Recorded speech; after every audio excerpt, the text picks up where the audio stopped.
کیونکہ وہ روحانی طور پہ بیمار قوم ہے. آپ اندازہ لگائیں ان کی بیماری کا کہ وہ مردوں کو بھی نہیں بخش رہے.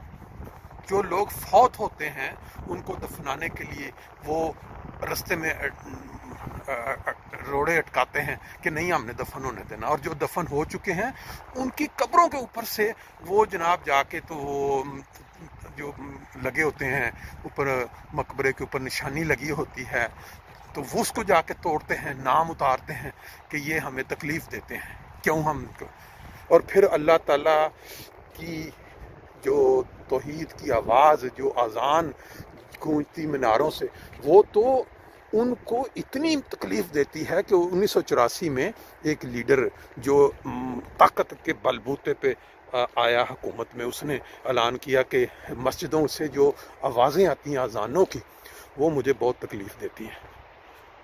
میں جنگی آدمی ہوں، فوجی آدمی ہوں، گن، یہ توپوں کی، جہازوں کی آوازیں سن کے یہ جو اذانیں آتی ہیں نا مسجدوں کی آوازوں سے، احمدیہ مساجد سے، یہ مجھے بہت تکلیف دیتی ہے. ان پہ پابندی لگا دی جائے. اس نے پابندی لگائی. پھر اس کے بعد اس کے جو چیلے یا اس کے جو مداح یا اس کو جہاں انہوں نے پھر اس میں اور اضافے پہ اضافہ کرتے چلے گئے. اور اب آج اسی فوج کی پیداوار TLP انہوں نے ایک قدم آگے بڑھایا اور انہوں نے کہا جی مسجدوں کے جو مینارے ہیں جہاں سے آوازیں تو ہم نے بند کر دی ہیں اذانوں کی، اب یہ بھی ہمیں بھاتے نہیں ہیں. یہ روحانی بیماری نہیں تو کیا ہے یہ مجھے بتائیں جو بھی دوست سن رہے ہیں.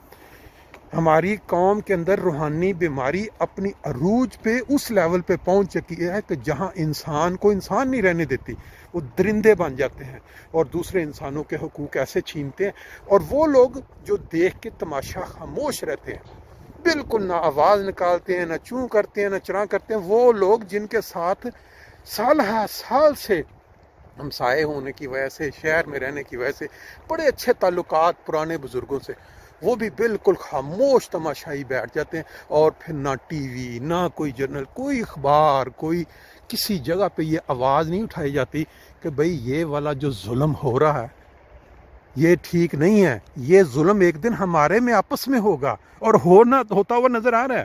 74 میں جب غیر مسلم قرار دیا سیاسی طور پہ صرف منفعت کے لیے حکومت کو اپنی حکومت یا کرسی کو آگے بڑھانے کے لیے، تو اس وقت کے امام نے ان کو وارن کیا تھا کہ جو آگ آج آپ ہمارے لیے لگا رہے ہو، یعنی یہ فیصلہ، یہ اس آگ میں آپ خود بھی جلو گے. اور وہ آپ نے دیکھا ضیاء کے دور میں شیعہ سنی اور یہ والے کام جو ہیں وہ کتنا زیادہ بڑھ گئے اور کتنے سینکڑوں یا ہزاروں لوگ مرے. اور اب یہ جو کام کر رہے ہیں، مسجدیں توڑنے والا، قبرستان توڑنے والا، کاروباروں کو آگ لگانے والا، یہاں تک اعلان کرتے ہیں کہ ان کے بچے پیدا نہ ہونے دو ہاسپٹلوں میں جا کے ڈاکٹرز کو، یہ ان کے اوپر الٹا پڑے گا. روحانی بیماری کے نتیجے میں ان کی حالت بہت بری ہو چکی ہے. ان کو کوئی سمجھ نہیں آ رہی کہ اس وقت یہ کیا کر رہے ہیں. بہرحال اللہ تعالیٰ فہم دے. ہماری تو سیر آج کی واک جو ہے وہ ہو گئی، ساتھ آپ نے نظارے بھی دیکھ لیے. اس سے پہلے آپ نے دیکھا کہ زندگی کی جو چہل پہل ہے، ہر جگہ جو انسان بس رہا ہے اسی طرح اس کو وہاں کے حالات کے مطابق دیکھنے کو ملتی ہے. ایک چیز میں ایڈ کرتا چلوں، آپ نے ایک منظر دیکھا، پیلے رنگ کی ایک گاڑی آڈیا سے.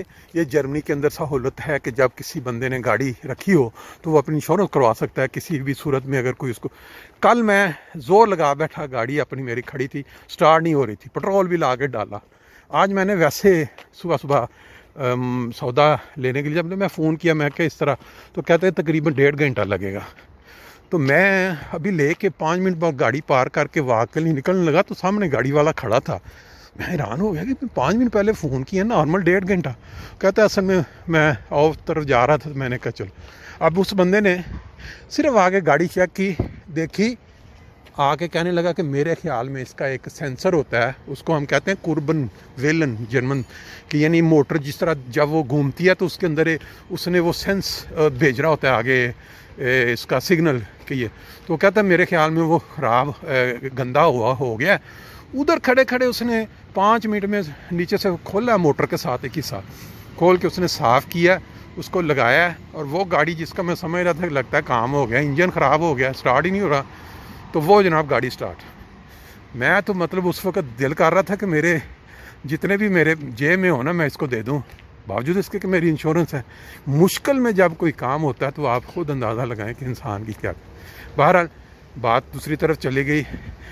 روحانی بیماری اور جسمانی بیماری میں فرق، اور اس روحانی بیماری میں ہماری قوم کس لیول تک مبتلا ہو چکی ہے، باقیوں کی بات انشاءاللہ پھر کبھی کریں گے.